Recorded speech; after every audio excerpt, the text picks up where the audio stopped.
Hello students, welcome to my YouTube channels. आज हम आपको बताएंगे कि पीएच वैल्यू क्या होती है। तो पीएच का फुल फॉर्म होता है potential of hydrogen. Potential of hydrogen. PH scale की खोज सबसे पहले किसने की थी? मतलब पीएच स्केल के बारे में सबसे पहले एसपीएल सोरेनसन ने 1999 में बताया था कि जो पीएच वैल्यू होती है वो 1/, क्या होता है, जो हाइड्रोजन होता है ये जो हाइड्रोजन होता है ये पीएच वैल्यू के इन्वर्सनल प्रोपोर्शनल होता है ना।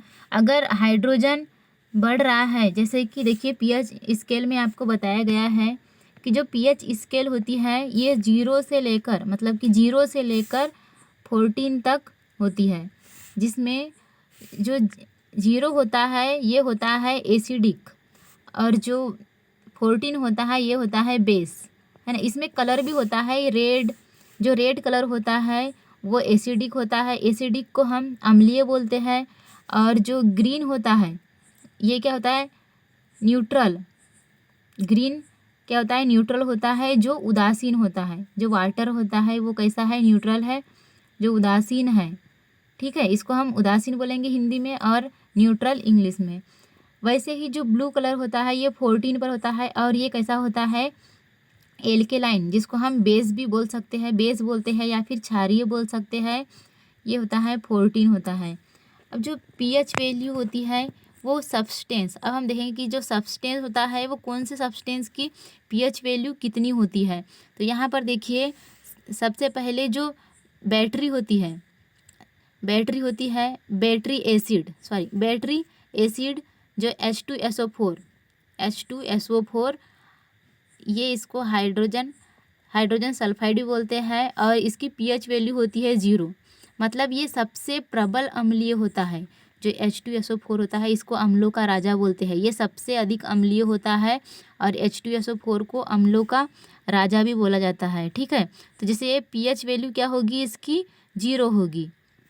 वैसे ही यहाँ पर देखिए HCl, हाइड्रोक्लोरिक अम्ल, जिसको हाइड्रोक्लोरिक अम्ल बोलते हैं और इसकी पीएच वैल्यू होती है 1.0, मतलब कि 1 ही होती है। तो आप यहाँ पर देख सकते हो, जैसे ये क्या दिया हुआ है, यहाँ पर ये 0 दिया हुआ है तो यहाँ पर क्या हो जाएगा, 1 हो जाएगा।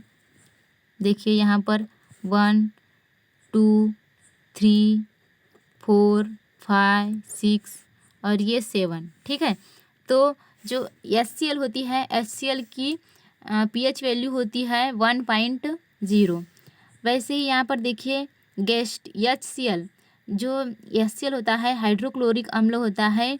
जो HCl होता है ये क्या होता है, अगर ये हमारी स्किन पर, HCl अगर हमारी स्किन पर थोड़ा सा भी अगर गिर जाए तो हमारी स्किन होती है वो जल जाती है। लेकिन यही जो HCl है वो हमारे स्टोमक में होता है, जो गैस्ट्रिक जूस होता है। तो ये जो यही HCl होता है ये हमारे स्टोमक में होता है। तो देखिए अगर ये हमारी हार्ड स्किन के ऊपर अगर थोड़ा सा एक बूंद भी गिर जाए तो क्या होता है, हमारी स्किन जल जाती है। लेकिन यही HCl हमारे स्टोमक में होती है। तो हमारा स्टोमक कितना प्रबल है, देखो कि यहाँ पर वो HCl को अपने पास रखता है। मतलब कि अगर स्किन के ऊपर गिर जाए तो स्किन जल जाती है, लेकिन HCl हमारे स्टोमक में होता है, जो गैस्ट्रिक जूस के रूप में होता है। ये भोजन को पचाने का कार्य करता है और जिसकी पीएच वैल्यू होती है 1.5। ठीक है, कोक और पेप्सी की पीएच वैल्यू होती है 2.5। लेमन जूस की पीएच वैल्यू होती है 2.5 और वाइन की पीएच वैल्यू होती है 3.0। विनेगर यानी जिसको हिंदी में बोलते हैं सिरका की पीएच वैल्यू होती है 4.0। एप्पल या फिर सोडा, इसकी पीएच वैल्यू होती है 3.0।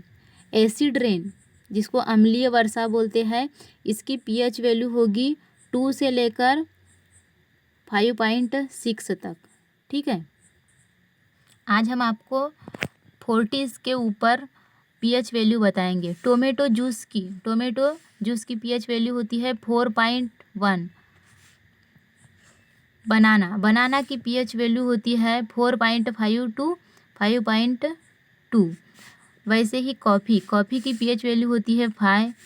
लार्ज इंटेस्टाइन हमारे लार्ज इंटेस्टाइन की पीएच वैल्यू होती है 5.4। टी चाय की पीएच वैल्यू होगी 5.5। हेल्थी स्किन और हेयर और हमारे जो नेल्स, इसकी पीएच वैल्यू होती है 5.5। सलाइवा जो हमारी जो लार होती है, लार की पीएच वैल्यू होगी 5.0। पनीर की पीएच वैल्यू होगी 5.9। सॉफ्ट ड्रिंक की पीएच वैल्यू होगी 6.0। ह्यूमन यूरिन की पीएच वैल्यू होगी 6। नॉर्मल रेन की पीएच वैल्यू होगी 5.6 से 6। बटर की पीएच वैल्यू होगी 6.1 से 6.4। काऊ मिल्क की पीएच वैल्यू होगी 6.4 और मिल्क की पीएच वैल्यू होगी 6.5। H2O की पीएच वैल्यू 7, ठीक है। और पूरे वाटर शुद्ध जल की पीएच वैल्यू होगी 7.0। NaCl नमक की पीएच वैल्यू 7 और शैम्पू की पीएच वैल्यू होगी 7 to 10। आगे देखिए सलाइवा। लार भोजन से पहले सलाइवा की पीएच वैल्यू होगी 7.4। ह्यूमन टीयर्स मतलब कि ह्यूमन के आंसू की होगी 4.4। ब्लड की पीएच वैल्यू होगी 7.4। स्मॉल इंटेस्टाइन की पीएच वैल्यू होगी 7.4। सी वाटर की पीएच वैल्यू होगी 7.8 से लेकर 8, ठीक है। एग की पीएच वैल्यू होगी 7.8। टूथपेस्ट की पीएच वैल्यू होगी 8.0। बेकिंग सोडा की पीएच वैल्यू होगी 8.5। मिल्क ऑफ मैग्नीशिया की पीएच वैल्यू होगी 10.5। हेयर स्टॉक केमिकल की पीएच वैल्यू होगी 11.5 से लेकर 14 तक। अमोनिया की पीएच वैल्यू होगी 11.6 और कैल्शियम हाइड्रोक्साइड की पीएच वैल्यू होगी 12.4। उसके बाद ड्यूलूट NaOH की पीएच वैल्यू होगी 13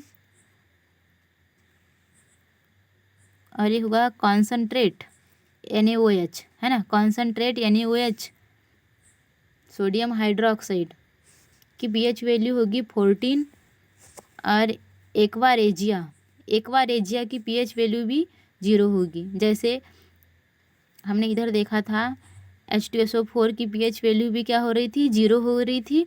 और एक्वारेजिया भी एक क्या है, प्रबल अम्लीय है, इसकी भी पीएच वैल्यू होगी 0। और मिट्टी की पीएच वैल्यू होगी 7.2। और हमने चाय तो इससे पहले देख लिया था कि चाय की पीएच वैल्यू होती है 5.5, ठीक है। तो ये सब क्या है, पीएच वैल्यू है, इसे आपको याद कर लेना है और अच्छे से राइट करके